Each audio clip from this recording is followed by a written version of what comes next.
buscando a don López Rita, a ver si está en Washington o no. Ahí, saliendo del Banco Interamericano de Desarrollo, donde tiene su oficina, donde trabaja arduas horas.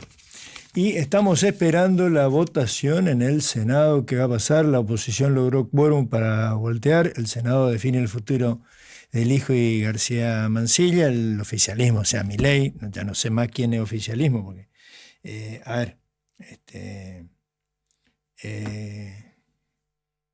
¿qué tiene Milei que no tenga yo, diría?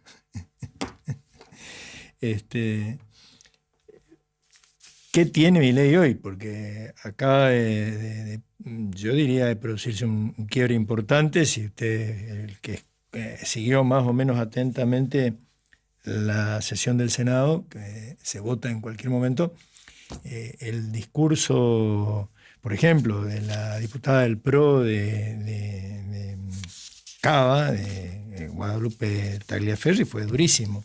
Yo diría que ningún opositor hace un discurso tan duro como lo del de Guadalupe Tagliaferri. Dijo: me resulta inadmisible, primero, una corte sin mujeres, y después, además, me resulta inadmisible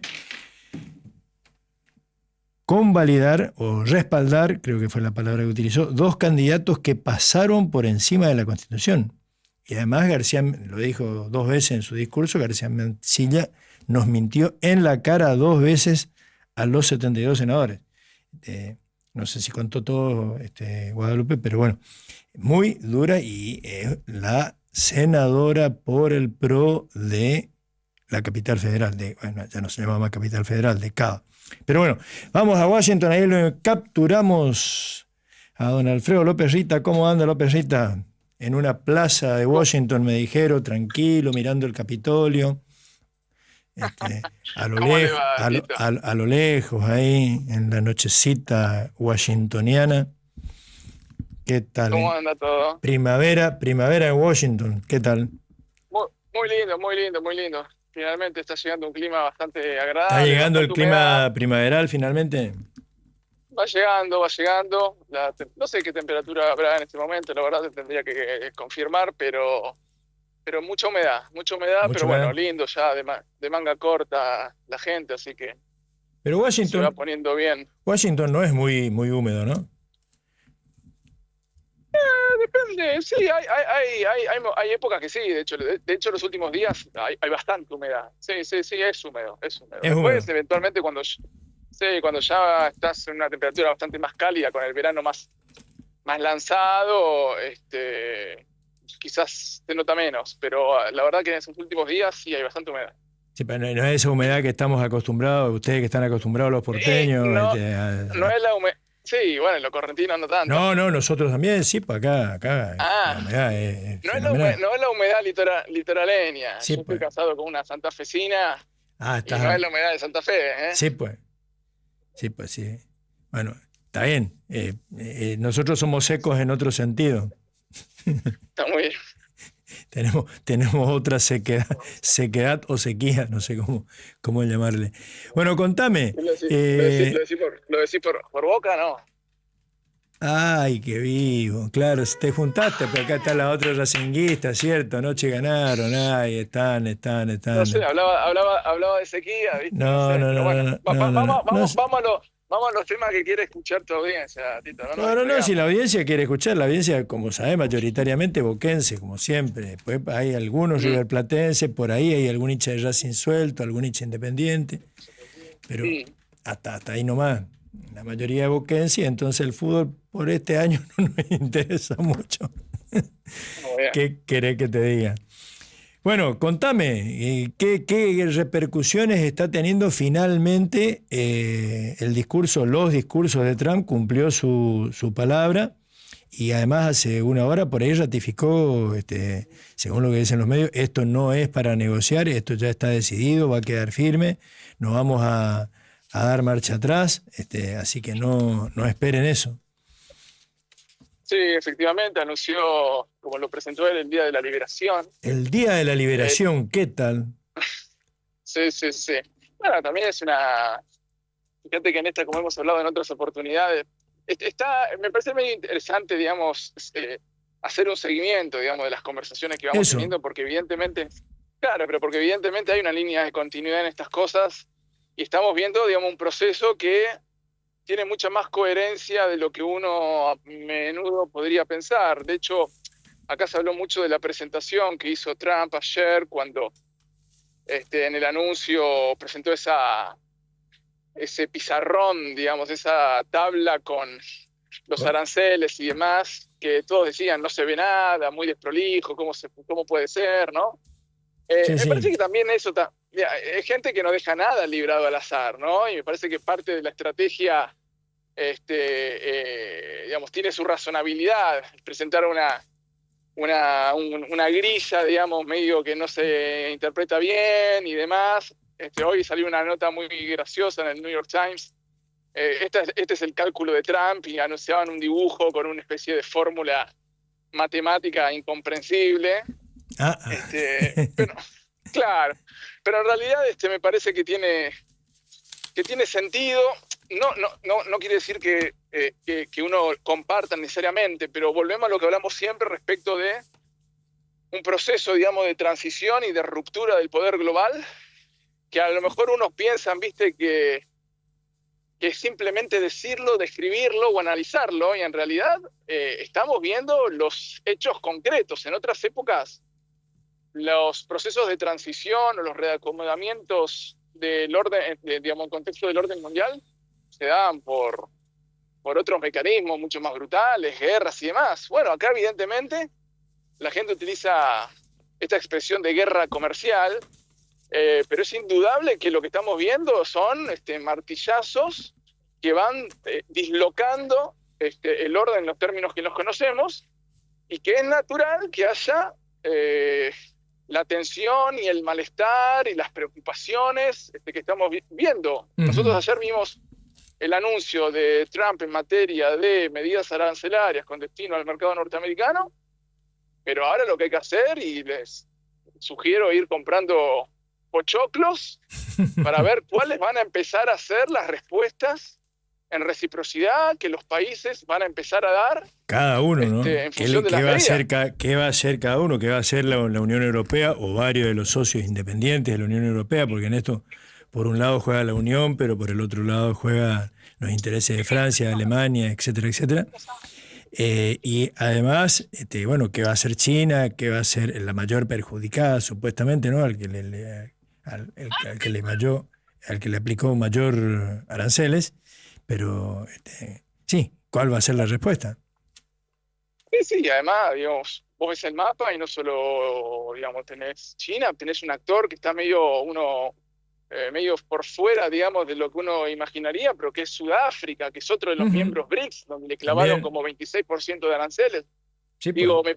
Y el dato, es decir, Europa sale perdiendo, bueno, Nicolás, Rusia, China, Sudáfrica, pero el impacto es menor, ¿no?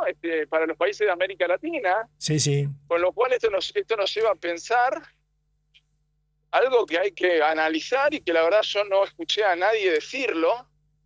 ¿Qué cosa? Y es que me parece que cuando vos restringís tan fuerte con medidas arancelarias el intercambio comercial con otras potencias de otras partes del mundo, pero de alguna manera se lo aplicás también a los países del continente americano, de América Latina, pero bastante en menor medida, bueno, surgen para estos países otras oportunidades, sin perjuicio de que implica un incremento arancelario, es menos malo del que le aplicaron a otros países. Y hasta qué punto, te pregunto yo, y esto es lo que te quería decir, encubre una relación económica privilegiada. No te voy a decir un mercado común, ni mucho menos, pero una de los grandes no sé si malentendidos, pero cuando se firma el tratado, lo habrás estudiado, lo habrás leído oportunamente, Roca-Runciman, sí, pues. Uno de los planteos era darle a la Argentina los beneficios que de alguna manera tenían los países que integraban el Commonwealth. Sí, pues ese fue el planteo que le hizo Roca Hijo, justamente. Queremos tener las mismas. La Argentina es una de las joyas de la corona. De las joyas más preciadas de su graciosa majestad. ¿Qué te parece? Chupamedia, Bueno, si querés un chupamedia como Milei, ahí lo tenés a Roca Hijo. pero yo lo que te quiero decir con todo esto es que busquemos las similitudes y lo importante de aplicar la historia cuando uno ve estas cosas, Sí, porque a sí. veces parecen que hay novedades, y como decía Juan Perón, que además de ser jefe de Estado, supo ser un intelectual y un escritor de libros de profundidad doctrinaria, para novedades, lean, Que los muchachos debieran leer. que algunos leen bastante poco, Sí, se les pues. pasa, sí, Sí, sí. correcto. Bueno, decía, para novedades lean los clásicos. Es decir, muchachos, no queden sorprendidos con las formulaciones más o menos sorprendentes de algunos habilidosos expositores, sino vayamos para encontrar la explicación de los hechos que ocurren al pasado, que hay constancias, hay constantes más que rupturas. Bueno, Entonces, hay una estrategia en ese sentido pareciera de la política exterior de posicionarse en una relación bastante asimétrica, como lo hizo la Argentina con Gran Bretaña entonces, la Argentina hoy con los Estados Unidos. ¿qué está diciendo la literatura? Vos que estudiás y lees a todos los expertos en relaciones internacionales, en relaciones económicas internacionales. Es un punto de inflexión, va a cambiar el mundo, murió el libre comercio, todo eso que venimos estudiando y analizando desde la post-segunda guerra, el orden post-segunda guerra definitivamente, la creación del GATT primero, de la Organización Mundial de Comercio después, bueno, de los distintos procesos de integración regional. ¿Qué es lo que va a cambiar este cimbronazo de Trump o no va a cambiar nada en definitiva? Ya hay un consenso bastante generalizado de que esto es así, ya está pasando. Los que de alguna manera interpreten esto como una tormenta o una turbulencia, que lo que hace es devolver al estado preexistente, es negar nuevamente que la historia, como parafraseando a Federico Fellini, la nave va, la historia va. Entonces, pensar que esto va a volver al estado preexistente me parece que no se explica bajo ningún punto de vista. El otro día, en New York Times, publicó quien, no solo a mi juicio, pero hay como también otro consenso respecto de que se trata tal vez del periodista más prestigioso y sobresaliente que es del mundo, que es Thomas Friedman. Uh-huh. Sacó una nota en New York Times, un hombre que, siendo te diría casi un intelectual orgánico de los intereses permanentes de los Estados Unidos, hoy por hoy muy distante con Trump, sin embargo es un tipo que reconoce algunas medidas de Trump, en la general no comparte, uh-huh. Pero él, por ejemplo, algunas políticas respecto de mantener a raya el comercio internacional con China, particularmente en su primer gobierno, él las destaca, etcétera. Es un tipo que permanentemente los países más gravitantes invitan y tratan de influir por la potencia que él tiene cada vez que publica columnas de opinión y de coyuntura internacional en el New York Times. Sacó el otro día un artículo que se llama Acabo de volver del futuro o algo por el estilo, donde una visita que hizo a China, donde las autoridades chinas lo llevaron a conocer los avances en materia de inteligencia artificial, de tecnología, etcétera. Dijo, si Trump pretende que con las medidas arancelarias va a poder neutralizar estos avances, entre otras cosas, digamos, está completamente equivocado. Uh-huh. Ahora yo me niego a pensar también que esto es un capricho, una locura. Es evidente que Trump tiene un respaldo de intereses tras de sí, y él no solamente toma medidas porque se le ocurrieron. Sí, pues, hay sectores del establishment que evidentemente están respaldando esto, y que si estas medidas implican que varios queden colgados de la brocha, que varios sufran las consecuencias, acá va a haber muchos heridos, y los heridos no solamente son actores económicos globales u organismos internacionales o particulares, van a ser los estados. Entonces, de la misma manera en que en otra época las consecuencias, digamos, eran producto de una guerra, bueno, hoy vas a empezar a verlo producto de las medidas económicas. Y del cierre, el cierre de la economía, ¿verdad? Porque si los otros estados y las otras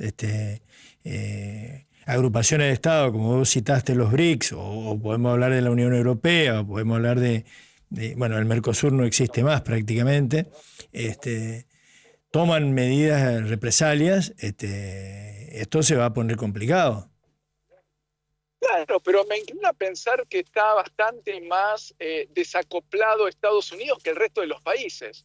Por ejemplo, si vos vas a la grilla ¿Cómo desacoplado, Alfredo? Porque evidentemente hay sectores, digamos, de la economía donde tiene garantizados el propio abastecimiento y donde no se necesitan cadenas de abastecimiento tan largas como eran las digamos, las de la época de Obama. Es decir, cuando vos con Obama, digo Obama para ubicar en tiempo y espacio, pero acordate que se estaban discutiendo el Tratado Transpacífico, donde ibas a meter toda una cadena global de valores muy prolongada, que al mismo tiempo garantizaba muchísimos riesgos, porque con un episodio excepcional, uno de esos actores ve interrumpido el suministro para completamente la cadena de producción. Por eso Estados Unidos argumenta muchas veces el tema de en determinada zona del mundo se pone en riesgo nuestra seguridad nacional. ¿En qué medida se amenaza la seguridad nacional estadounidense en el sur del Pacífico? Bueno, porque probablemente necesitas algún tipo de insumo que proviene de ahí, que en la medida en que no lo garantizás, interrumpe la cadena, digamos, productiva en los Estados Unidos. Un caso concreto, pero nos llevaría muy lejos, y es para verlo, digamos, es el tema de los semiconductores de Taiwán. Que toda la producción de electrodomésticos, la heladera que usamos, los electrodomésticos, los teléfonos celulares, los televisores, todos tienen semiconductores, los vehículos tienen semiconductores. El casi 70% de ese insumo se produce en Taiwán. La totalidad de los técnicos que en Taiwán trabajan en la empresa con alta participación estatal que produce semiconductores, todos esos tecnólogos tienen Green Card de los Estados Unidos, con lo cual cuando eventualmente China decida, como dijo o insinuó Xi Jinping, que Taiwán pase finalmente a ser parte integral del territorio continental. Que debe ser el objetivo más importante de la política exterior china, es recuperar Taiwán, ¿no? Ellos dicen que más temprano que tarde es algo que va a pasar. Digamos, hay que ver cómo interpretar todo eso. Más temprano que tarde. Claro, lo que pasa es que tampoco es de esperar que haya algún tipo de operación. Más allá de que están estas tensiones y estas operaciones militares que se hacen, digamos, en el mar de la China meridional. ¿Qué es lo que le interesa? ¿Qué es lo que le interesa a los chinos? ¿No? Esa lo que dicen los analistas internacionales, creo que ustedes lo marcaban en algún artículo también, o si no, lo leí de algún otro autor, que a los chinos más que el poder global o ser un poder global le interesa controlar su región, el mar de la China. Exacto, y ser reconocida como la potencia regional en el sudeste asiático. Efectivamente, en principio sí, completamente. Pero bueno, a ver, era una la postura que tenía el gobierno de Biden respecto de Taiwán y es otra la postura que tiene el gobierno de Trump respecto de Taiwán, toda vez que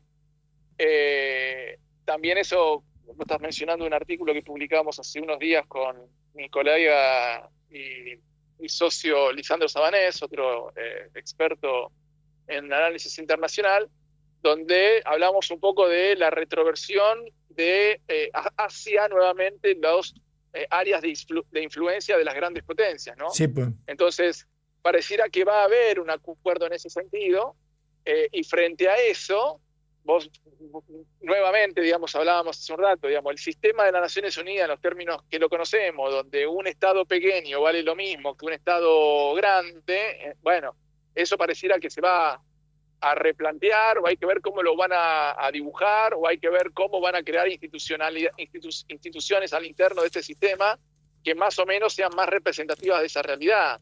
Claro, yo me quedo, potencias. te interrumpo, porque el otro día anoté justamente leyendo el artículo tuyo y de Lisandro, una de las frases de lo que uno lee de chiquito, ¿no? De la filosofía confuciana y Lao Tse, etcétera, pero que traducido al idioma moderno lo ponen ustedes, dice: la espera es una de las modalidades posibles que adopta la acción, como máxima de los Ajá. chinos.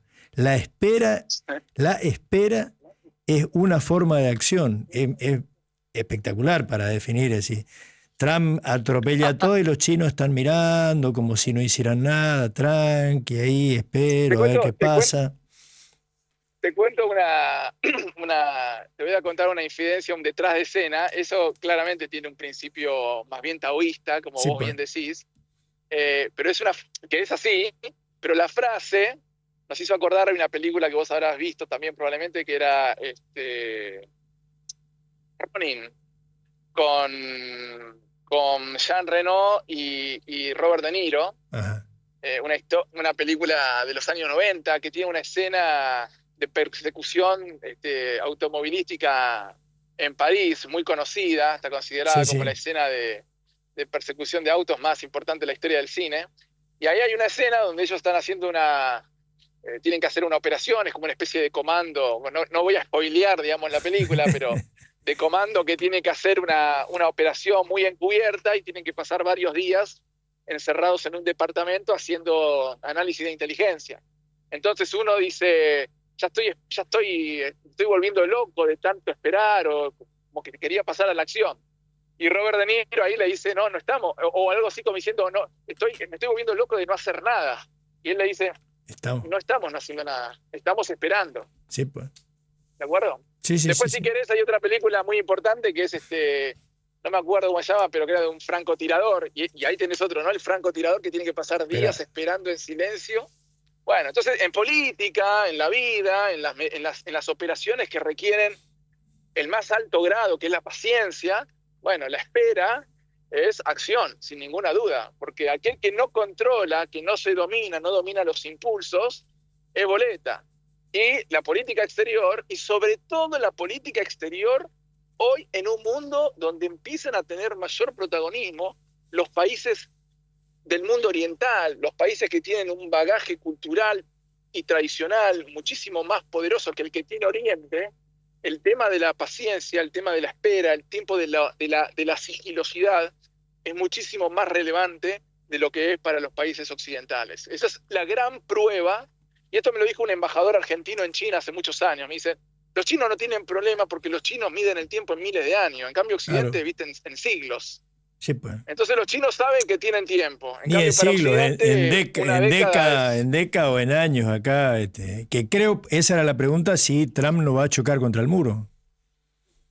Mira, esa es otra pregunta, y por supuesto estamos más para plantear preguntas que para dar respuestas, pero una de las preguntas es esa, es decir, ¿cuál es el grado de continuidad que tiene el proyecto de Donald Trump con un presidente de 78 años? Lo hemos dicho también en otra de las conversaciones que tuvimos acá al aire, respecto de la gravitancia y la importancia de una figura como J.D. Vance, que tiene 40 años y que parece vicepresidente de los Estados Unidos, que está teniendo un rol muy protagónico y que no debiera sorprender que por ahí venga la continuidad. Por eso hay que seguir muy de cerca a la figura de J.D. Vance.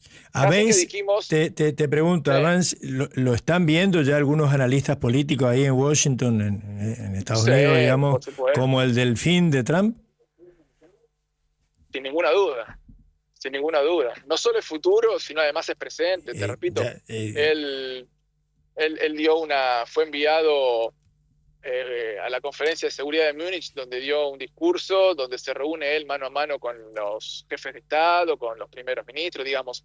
Él es una figura fundamental en el gobierno estadounidense y fundamental. Fíjate que el otro día también estuvo, no sé si lo vieron, en Pituffik, que es la base estadounidense que conformó, que estructuró después de la Segunda Guerra en Groenlandia. Sí, pues sí, fue. Bueno, él estuvo estuvo de visita en Groenlandia, reforzando el discurso de la importancia que tiene para la seguridad estadounidense que Groenlandia sea parte de los Estados Unidos, y el que fue ahí fue J.D. Vance. Sí, pues. Sí, a plantear la misma actitud prepotente, digamos, de Trump, pero con un tipo justamente mucho más joven, más poderoso, más si quiere, más empático, no sé, con una propuesta más alternativa. Ahora te pregunto respecto al entorno del Trump.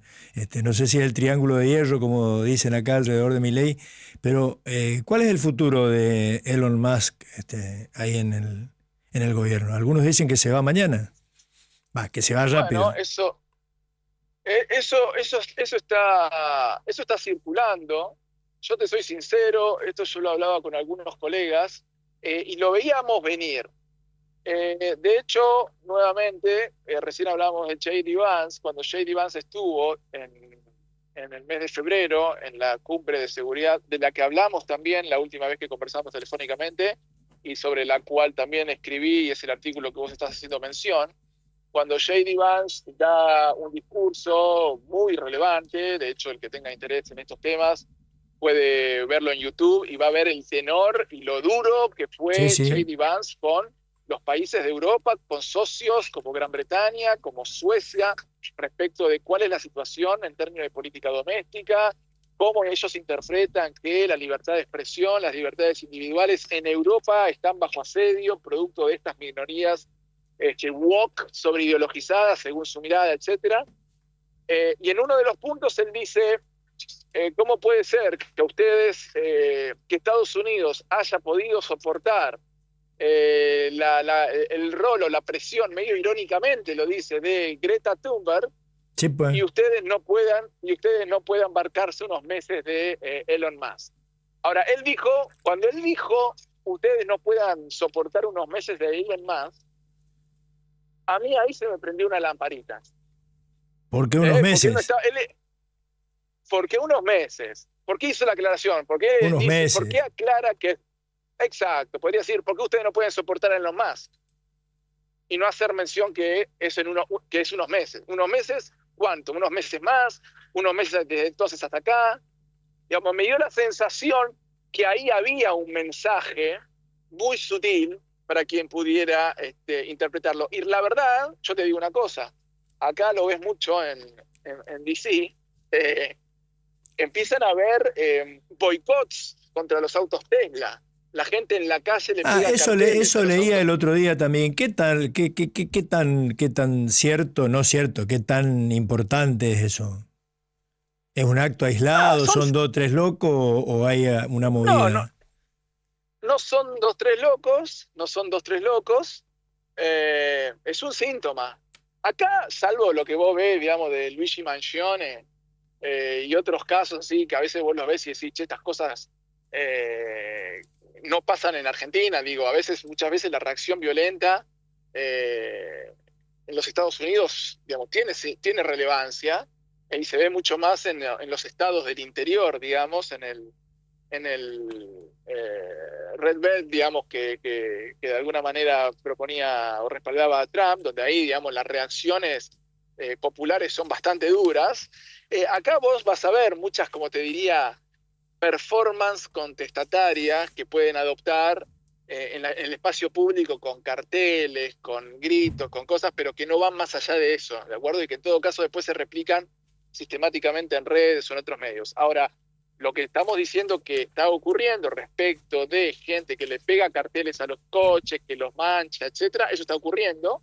Y lo gracioso es que uno salió unos días también acá en un medio donde uno en su propio auto Tesla decía, esperen que compré este auto antes de que Elon esté en Doge, digamos, ¿no? Como diciendo, pará, yo compré el auto de buena fe, no me rompas el auto por lo que hace no sabía que iba a ser funcionario del gobierno. Claro, yo también estoy en contra, digamos, y muchos dicen que, y se veía venir esto, se viene viendo que Tesla, a partir de que Elon Musk ocupó posiciones en el gobierno, empieza a sufrir las consecuencias en ese sentido. Entonces, ¿hasta qué punto Musk iba a tirar de la cuerda? Bueno, quizás también forma parte del análisis cuál fue la rentabilidad o el logro que pensó Musk al momento de agarrar esta posición. ¿Cuál es el acuerdo? Porque a mi juicio es indudable que Musk tiene por función esto que está haciendo, ser el policía malo, tomar las medidas, porque esto está ocurriendo acá. Semanalmente los funcionarios del gobierno reciben un mail del Departamento de Eficiencia del Estado de Elon Musk diciendo: reporten cuál fue el trabajo que hicieron estos días. Acá empezás a ver gente con pasacalles que paran porque son científicos y tecnólogos que están quedándose sin trabajos. Una chica con la que yo tengo una excelente relación acá, una piba experta en cooperación internacional, muchos años trabajó en USAID, acaba de perder su trabajo. O sea, no es que están diciendo qué pasa, está pasando. O sea, ¿están aplicando la motosierra? Están aplicando la motosierra, y ahora que te digo, están aplicando la motosierra, fíjate que Milei se la regaló y la usa. Sí, sí. Pero una cosa que te quería decir, y si quieres cierro con esto...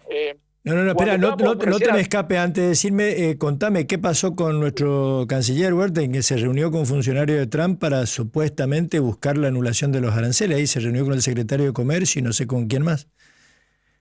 Estuvo con el secretario de Estado también, Mark Rubio. Están efectivamente, digamos, ya coordinando, lo más probable, dicen, para mañana una reunión entre presidentes. Vamos a ver si... Pero es posible que consiga Wertheim o mañana personalmente Milei incluso que le saquen el 10% ese. ¿Será? Mirá, con lo que dijo Trump hoy, que eso no se negocia. Mirá, y al mismo tiempo Trump dice que mi presidente favorito es Milei, y es un amigo. Volvemos a esto, Tito. Se están quemando todos los libros que nosotros hemos leído, y lo digo, por eso volvemos a algo, digamos, está pasando algo que es muy novedoso, que quizás la gente digamos, espera que esto se estabilice, etcétera. El otro día el presidente de Azerbaiyán, que es una figura muy relevante en el Cáucaso y en el Asia Central, hace 20 años es presidente, y Azerbaiyán es un país muy próspero y muy relevante en ese espacio, como por ejemplo Turquía, dijo: estamos en un proceso de transición que va a llevar varias décadas.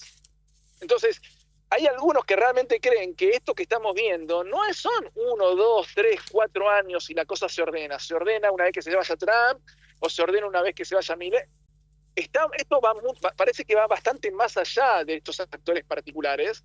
Entonces, lo que te quiero decir es, vamos a ver, entre todas las cosas que no tienen respuesta, si efectivamente esta amistad que entre Milei y Trump construyen puede ser beneficiosa o no. Uno diría, mirá, cuando se sientan estos actores que interpretan la política en sentido muy riguroso, bueno, Trump le va a decir: y bueno, Javier, amacate, fíjate, toda vez que yo estoy priorizando los intereses estadounidenses, la verdad que me tiene sin cuidado la situación de Aluar en Argentina, y en todo caso la mano que te voy a dar, te la voy a dar mandando a mis funcionarios a destrabar el acuerdo con el fondo, o vaya a saber qué. Sí, pues. Ahora, si efectivamente esto ocurre, bueno, si esto realmente llega a ocurrir, evidentemente empiezan a haber novedades en las relaciones políticas, que también lo escribíamos con Sabanés en alguna oportunidad, que hace que las relaciones personales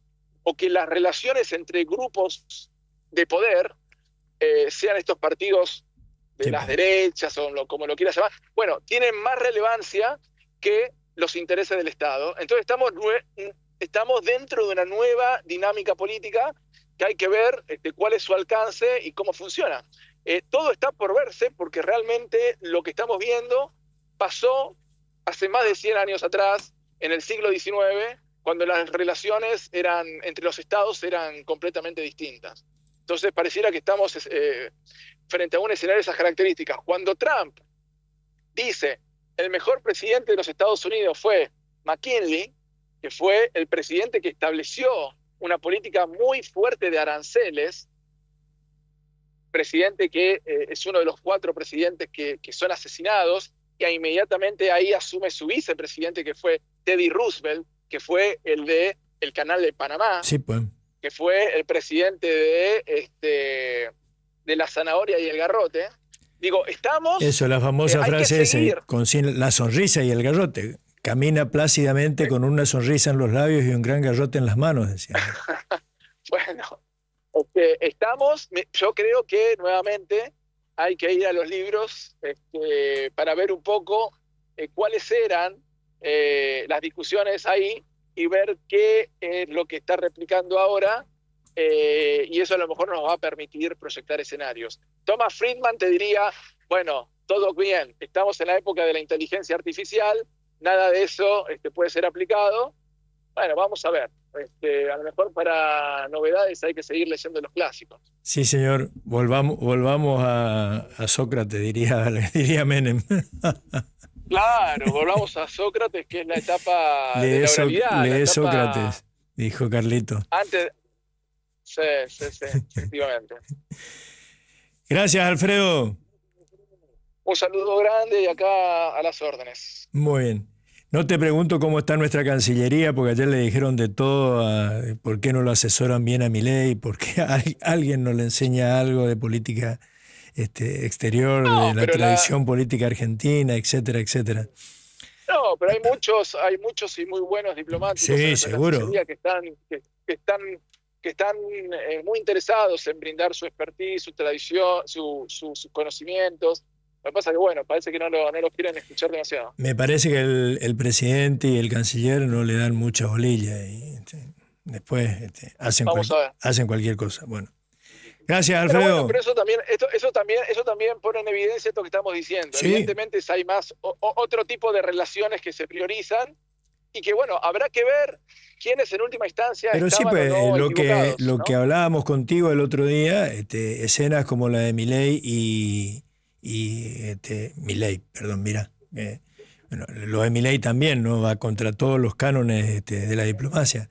Pero la escena de Trump con Zelensky ahí en el Salón Oval y eso, la puteada esa y los retos es todo lo contrario de lo que te enseñan los manuales de diplomacia, ¿no? Pero es algo insólito, fue algo insólito. Pero bueno, en eso estamos. Ahí andamos. Gracias, Alfredo. Disfrutá de la primavera de Washington, vos que podés. Sí, señor. Un saludo grande a todos. Alfredo López Rita, directamente desde Washington, y esto es serio, el hombre está ahí, tranquilo, sentado. Tranquilo no, salió de su trabajo, cosa que agradecemos y valoramos muchísimo. Pero está sentado en la plaza ahí, ve el Capitolio al fondo, el centro del poder del mundo. Hacemos una pequeñísima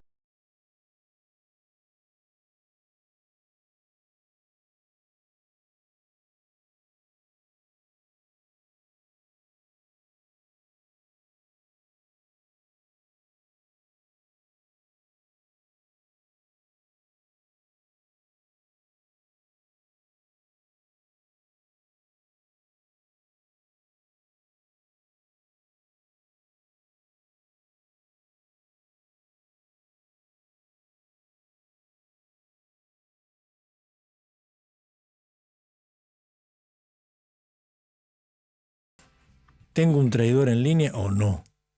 ¿Cómo lo presento? Tata Sananes, gran traidor. Mirá, empiezo a conversar con vos y ya me empiezan a aparecer mensajitos acá. ¿Qué lo saca el traidor ese? ¿Pero cómo se te ocurre? Y otro dice, tiene razón, grande el Tata, grande el Tata. ¿A quién le hago caso? No, yo soy un buen tipo, no. Bueno, pues un buen tipo puede traicionar también, ¿no?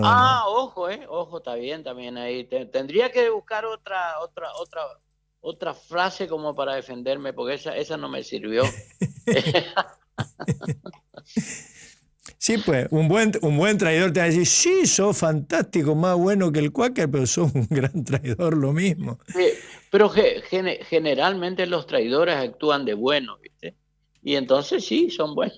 Sí, pues, sí. Los buenos traidores se disfrazan de bueno y explican el valor de su traición.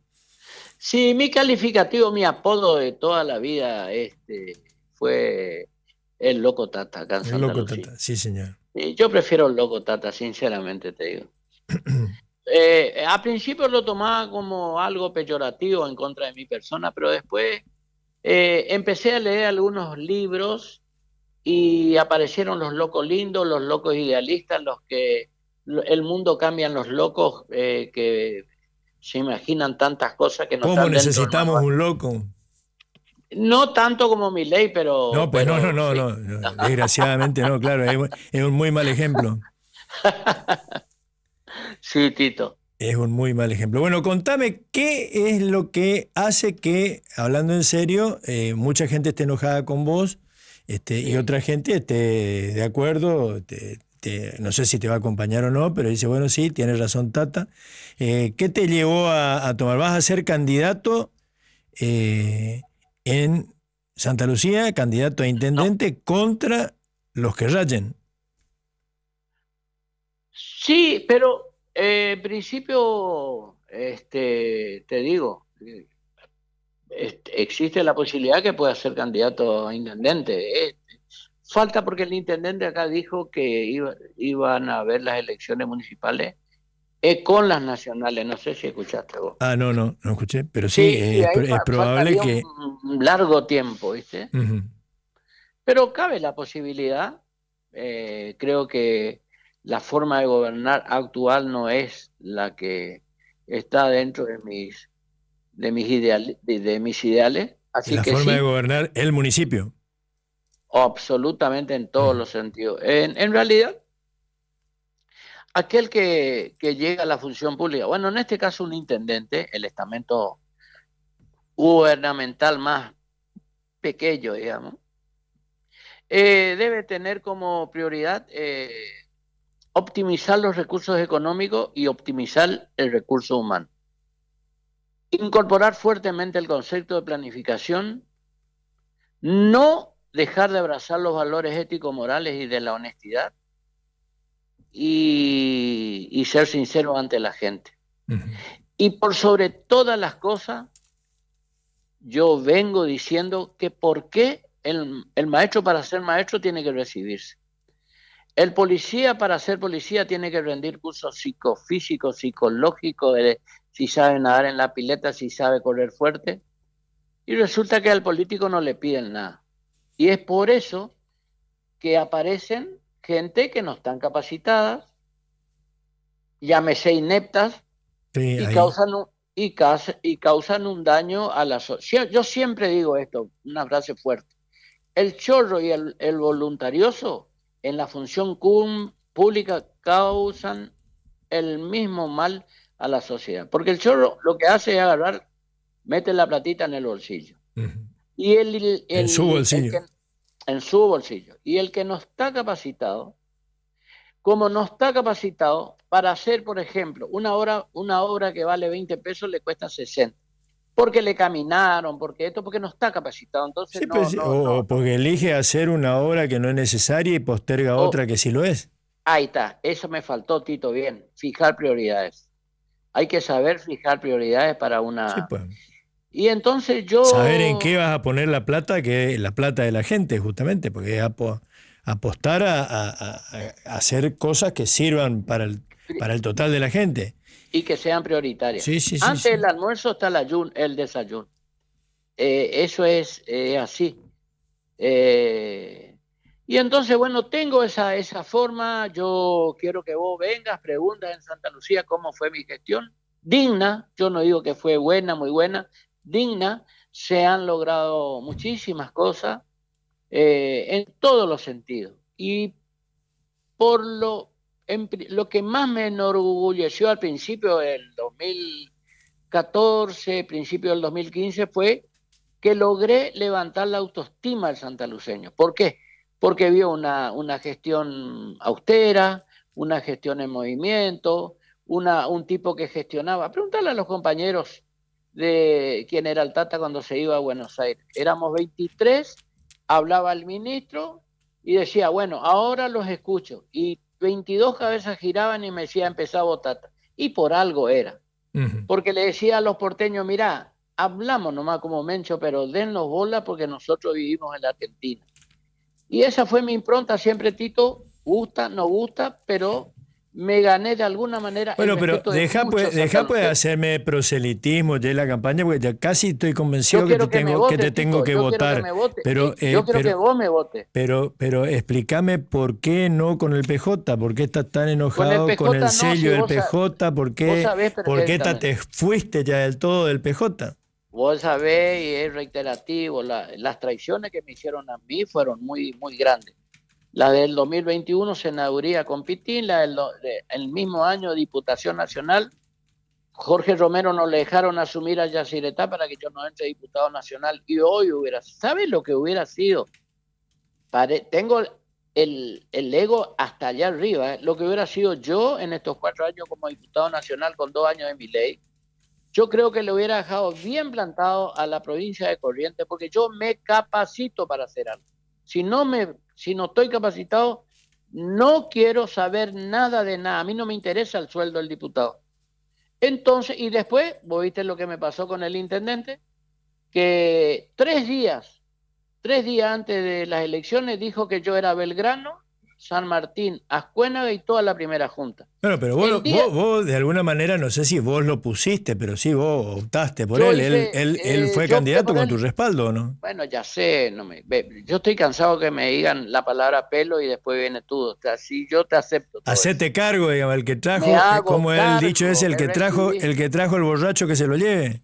Exactamente. Bueno, pero me quedé mal, que Dios le bendiga y vuelvo a decir lo que digo en muchos lugares.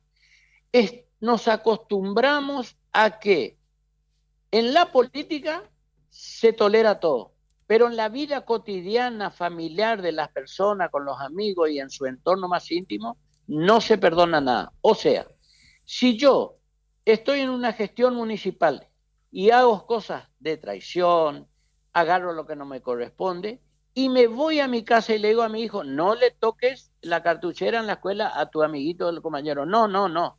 Si no quiero que toque mi hijo la cartuchera ajena, tampoco tengo que darle el ejemplo. Tengo que dar el ejemplo público. Bueno, esas cosas hicieron que en el partido peronista, Tata no sea creíble porque no entra en la categoría perrito, en la que hay que obedecer. No entra en esa categoría. Yo no entro en esa categoría. Vos no sos obediente. Yo no soy obediente y creo que vos tampoco serías obediente si te quieres. Yo soy un rebelde, pero. Vos sos un rebelde. Y bueno, y así nos va, Tito. Así nos va. Por lo tanto, ¿sabes cómo surgió? Y te contesto la pregunta. Me empezaron a llamar amigos, amigas, compañeras, compañeros de distintos lugares de la provincia, chicas, varones, mujeres. Tratábamos de hacer algo. En nuestro pueblo, nosotros también fuimos tirados a la banquina política del peronismo y no nos dan la posibilidad. Vamos a hacer algo. Tenemos un grupo en tal lugar.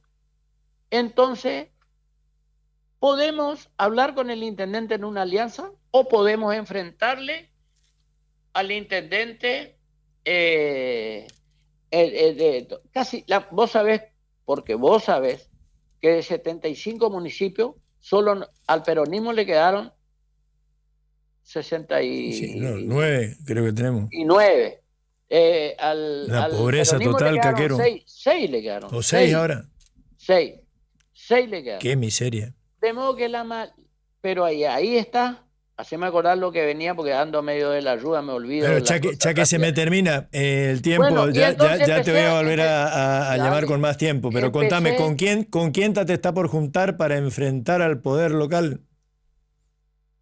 Con todos los que quieran, desde los radicales hasta los libertarios, con todo para enfrentar al que está radicales, libertarios, ¿con cuál de los radicales estás hablando? ¿Con los Gustavo o los Yo venía hablando con Ricardo? No, el de Ricardo es un tipo que fue intendente, un tipo honesto, pero medio que no me quiere. ¿No te quiere? ¿Quién es ese? No, y Mario Cordero, pues. Mario Cordero. Es una buena persona. Sí. Yo vengo hablando con los otros, ahora no quiere decir que yo me ponga al pie de ellos, hablemos, y si no, me puedo presentar solo. ¿Qué tanto? Ahora que me acuerdo. Vamos a morir en el intento. Sí, señor. Y en todos los lugares, compañeros, que puedan. Eso que me dijiste, alianzar, radicales, libertarios, autonomistas, liberales también, él y el otro. Peronista, papá. El traidor en su máxima expresión. Lo que raye menos ni un peronista de los... Ay, ¿por qué no le querés ningún peronista? ¿Habrá algún peronista no, bueno en también? En Santa Lucía, los que están gobernando, hay muchos peronistas muy buenas personas. Bueno, vos sos un buen tipo. Tené cuidado. Tu hija es una buena tipa. Y hay un montón de gente así, pero no son la mayoría. De los dirigentes a los no es la persona que son afiliadas. Mira, Raúl Lago te dice de esquina que la obediencia sin crítica llegó al no sé, no lo leo porque está chiquito. Raúl Lago es un tipo luchador y a él sí que nos le van... Yo sé que a lo mejor no está de acuerdo conmigo ahora, pero a él, si hay a alguien que nos le van a llevar por delante, a Raúl Lago. Vale. Otro Tatazanane también.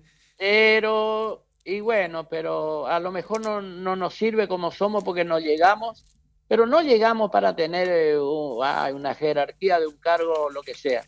Si no estamos convencidos que somos personas que queremos llegar para ser útil al pueblo. Yo te digo, yo estuve 8 años, venía a Santa Lucía, Tata es bueno, ¿le querés o no le querés? No le quiero al viejo ese.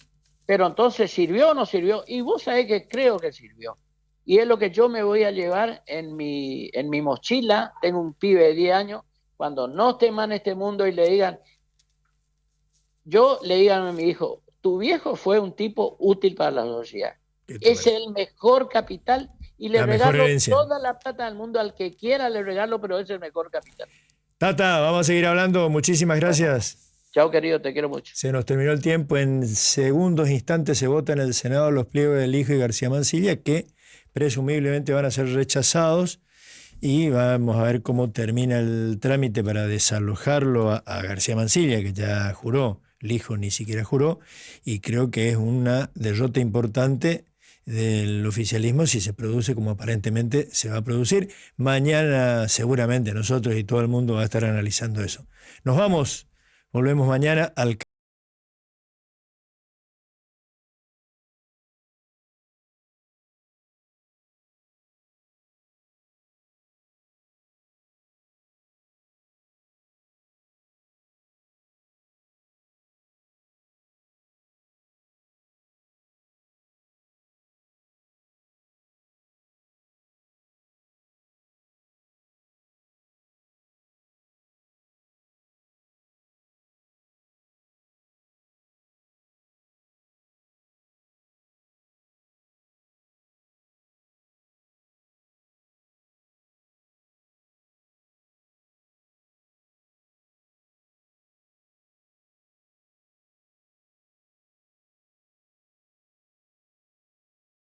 Ya llega 13 Max Noticias.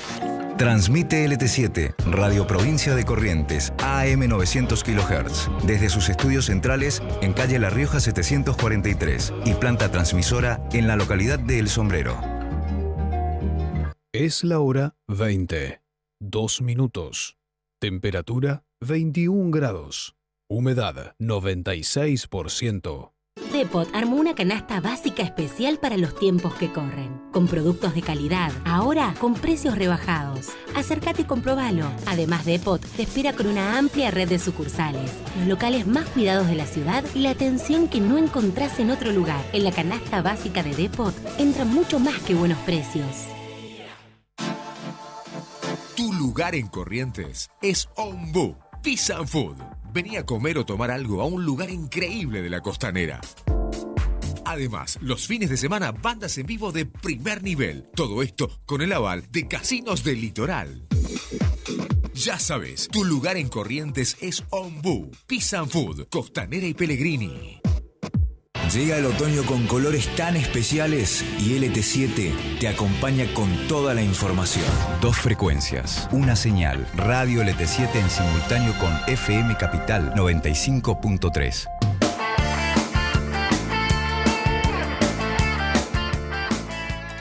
A partir de este momento transmitimos en simultáneo LT7, AM 900 y FM Capital con 13 Max Televisión.